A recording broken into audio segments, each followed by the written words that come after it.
Well, Governor Jim Pillen urges Nebraskans to take these blizzard warnings seriously. Yeah, he's especially concerned for first responders, ranchers, and livestock producers as they work 24/7 through the storm. KETV News Watch 7's Andrew Ozaki talked with some cattle producers as they get ready for winter's comeback. Evan Brandt prepares for a blast of winter on his farm near Plymouth, laying out straw and corn stalks to provide bedding, windbreaks, even indoor shelter for cattle and newborn calves. His father and partner is Senator Tom Brandt.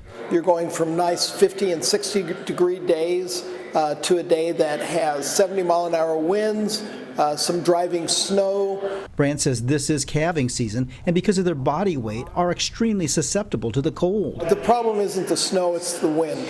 As conditions worsen across the state, Governor Jim Pillen urges all Nebraskans to take weather warnings seriously. We just want to make sure all Nebraskans take this serious, because this could really become dangerous in the next 24 to 48 hours. Pillen, a veterinarian and livestock producer, knows the threat spring blizzards can pose to farmers and ranchers. It doesn't have to be a lot of snow to really be dangerous. It's gusting like, 30 and upwards. This is what it looked like at Joan Ruskamp's feedlot in Colfax County around 1 this afternoon. Temperature's dropping quite a bit too, so it's got to be getting close down in the 30s right now.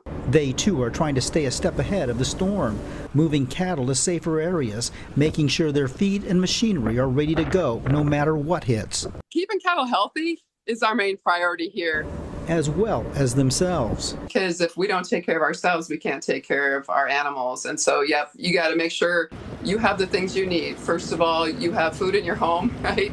So they have and warm and proper clothing. Andrew Ozaki, KETV, News Watch 7.